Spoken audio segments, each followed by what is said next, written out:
Hey everyone, welcome back to the channel. If you are researching San Ramon, whether you're relocating for work, you're upgrading your space, or you're just trying to figure out if this area is the right fit for you and your family, you are 100% in the right place.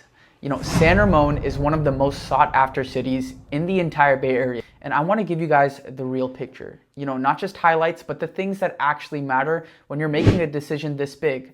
Things like commute, proximity to BART, schooling systems. And I've also been working with buyers and sellers for the past several months to a year. And the questions that I get most often are the same ones that we're going to be walking through today. So let's get right into it. Now, let's start with the number one reason most families choose San Ramon over anywhere else in the Bay Area. And guys, I think it is undoubtedly the schools. Now, San Ramon sits within the San Ramon Valley Unified School District, or SRVUSD. Now, this isn't a good school district, guys. This is a great school district. It consistently ranks among the very best in California and the country. In 2026, 7 SRVUSD secondary schools were named California Distinguished Schools, which is the highest number of any district in Northern California. And on the college prep side, the College Board has recognized SRVUSD on the AP District Honor Roll every single year since the program launched in 2011, which is an extremely rare distinction nationwide. Now, at the high school level, SRVUSD has 4 high schools, and every single one of them outperforms the state averages. So I want to give you guys a quick rundown because this matters for where you choose to buy. Now, starting off, let's look at Doherty Valley High School. Doherty Valley High School is the crown jewel of SRVUSD academically. It is ranked 3rd best public high school in the Bay Area, 27th in California, and 251st in the nation, according to US News. Its test scores are in the top 5% of all California schools, with 91% of students proficient in reading and 76% in math, compared to the state averages of 47% and 34% respectively. So if academics and STEM are at the top of your list, DVHS is legitimately one of the best public schools in the country. Now moving on, let's look at Monte Vista High School. This is a long-established A+ rated school in Danville, ranked 3rd best public high school in the Contra Costa County and 20th in the Bay Area by niche. Now it has a very strong college prep program and a very well-rounded tradition covering athletics, academics, and arts. Now, families in Western San Ramon and Danville neighborhoods are typically zoned to this high school.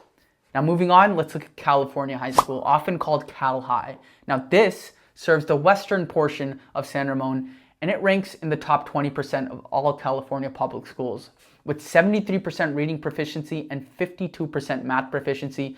Both are well above the state averages, and it is a strong school with a diverse student body and solid college prep offerings. Now, last but not least, let's look at San Ramon Valley High School.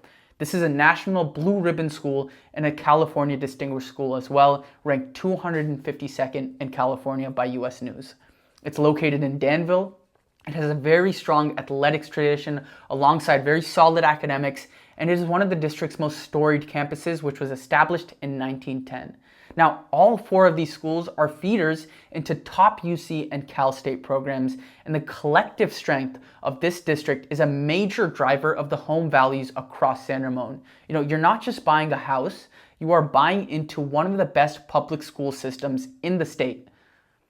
Now, one thing buyers often don't know until they are already in escrow is which high school your home feeds into depends entirely on which neighborhood you are in.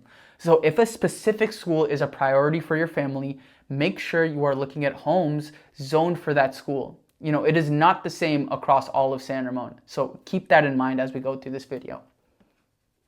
Now, I want to talk about money because I think a lot of buyers come into San Ramon with expectations that are shaped by what they read online, and the numbers online can be all over the place at times. It can get a little confusing, and I want to clear up that confusion today. So here's what the data actually shows.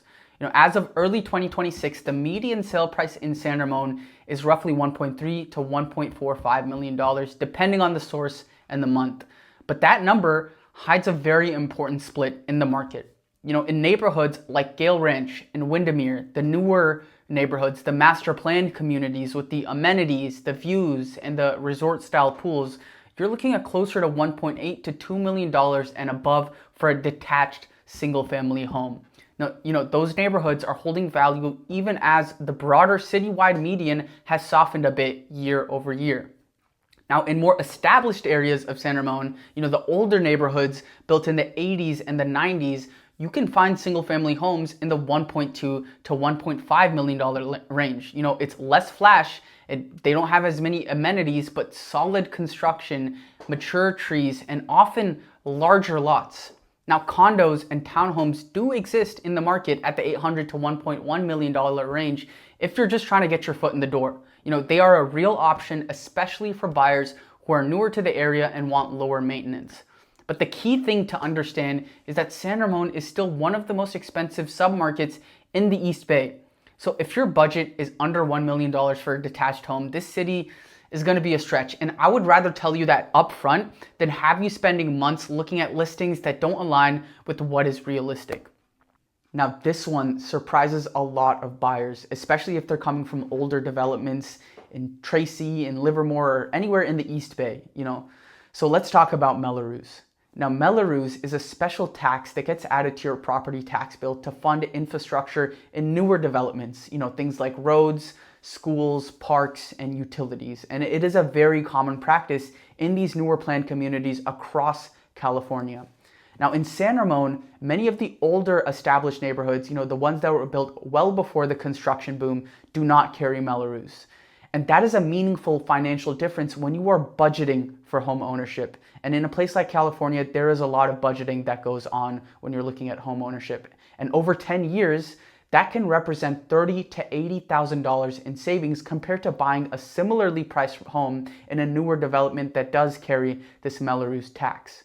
Now, newer areas of San Ramon, parts of Gale Ranch and some newer pockets of Windermere may carry Mello-Roos and HOA fees, and sometimes often both. So this is something you absolutely need to ask about on every property that you consider, and your real estate agent should pull the full tax breakdown for any home that you are seriously considering so that you know if it has a Mello-Roos or it doesn't. And the reason that I highlight this for San Ramon specifically is that it is one of the reasons buyers sometimes choose San Ramon over newer cities in the Tri-Valley. And it is a legitimate financial consideration worth understanding before you start writing offers.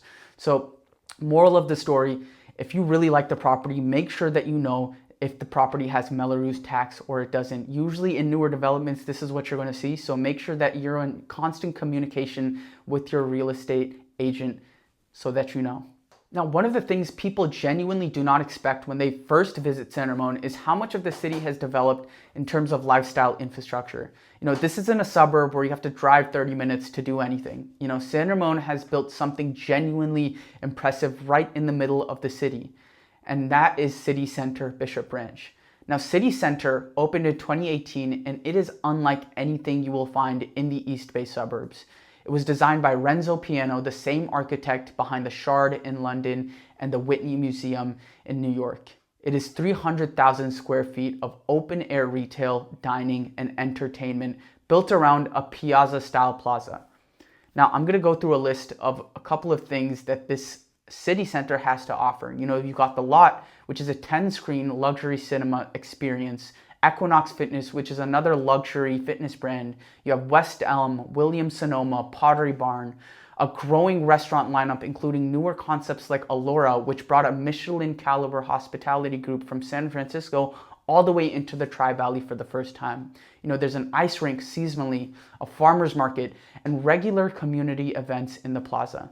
Now, Bishop Ranch itself is a 585-acre business campus that is home to over 600 companies. You have Chevron, AT&T, SAP, PG&E, and dozens more.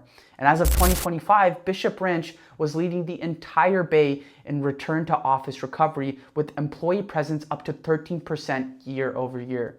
And that matters for home values because it means the economic engine of San Ramon is active and growing. Now, for buyers, this means you are not just buying a home. You're buying into an ecosystem, walkability within the city center area, access to a real town square, and proximity to major employers, all in a city with top-rated schools. And that combination right there is rare in this Bay Area at this price point. All right, let's start with something that every buyer needs to hear before they fall in love with a home in San Ramon, and that is the commute. Now, San Ramon sits directly along Interstate 680, which is very convenient because it's your main artery in and out of the city. You know, if you're commuting north towards Walnut Creek, Concord, or you're connecting to Highway 24 towards Oakland or San Francisco, you use 680. If you're heading south towards Pleasanton, Dublin, or you're jumping onto 580 towards the East Bay or Silicon Valley, you use 680. Now, during off-peak hours, San Ramon is genuinely well connected. You know, you can get to downtown San Francisco in under an hour in normal conditions. But peak commute hours on 680 are a completely different story. Heavy traffic northbound in the morning, heavy traffic southbound in the evening, and it can stack up quickly. And obviously this isn't unique to San Ramon, but it is something that you do want to factor into your daily life because you're going to be using 680 very frequently. Now, here's something buyers coming from Dublin or Pleasanton sometimes overlook or often forget. San Ramon does not have its own BART station. And this is a very important distinction. You know, the closest BART access is at the Dublin Pleasanton station, which is about 8 to 9 miles from central San Ramon. That's roughly a 10 to 12 minute drive. Now, you do have County Connection, which is a bus system that has a bus route that connects from San Ramon to Dublin Pleasanton BART, and it runs hourly. But for most commuters, you're driving to BART. You know, you're not walking to it. Now, Bishop Branch does run shuttle buses to both Dublin Pleasanton BART and Walnut Creek BART for employees. So if you do work at Bishop Branch, you have a real transit option. But for most commuters to San Francisco or other parts of the Bay, BART is that one connection that is removed when you're in San Ramon. You know, it's not just a walk out of your front door anymore. So my honest take, San Ramon is a car-forward city. You know, if you're coming from a place where you relied on transit and you want to maintain that lifestyle, you need to build some sort of commute plan previous to moving to San Ramon. And for most buyers here, that plan works just fine. But I want you guys to know it is better to know about San Ramon and its commute problems before moving in. So there you have it. Those are the 5 things I think every buyer should know before making a move to San Ramon. You know, the schools are genuinely exceptional. The home prices reflect that, and understanding of the tiers helps you shop smarter. Mello-Roos is a real cost that not everyone thinks to ask about. City Center and Bishop Branch have transformed the lifestyle here in a way that is hard for you to fully appreciate until you have spent time here. And 680 commute plus the BART distance are just realities of the geography that are worth planning around. Now, San Ramon checks a lot of boxes, and for the right buyer, it is a genuinely great place to put down your roots. But the best move any buyer can make is to go in with accurate expectations and a clear strategy. So if you're thinking about buying in San Ramon or anywhere in Tri-Valley for that instance, I would love to sit down and talk to you. You know, I offer free consultations, and it is really just a conversation about where you are, what you're looking for, and whether this market even makes sense for you right now. So, you know, the link to book is in the description. No pressure at all, no obligation, just information. So if you found this helpful, please subscribe, hit the bell. You know, I put out content like this regularly on the Tri-Valley market. So I'll see you guys in the next one.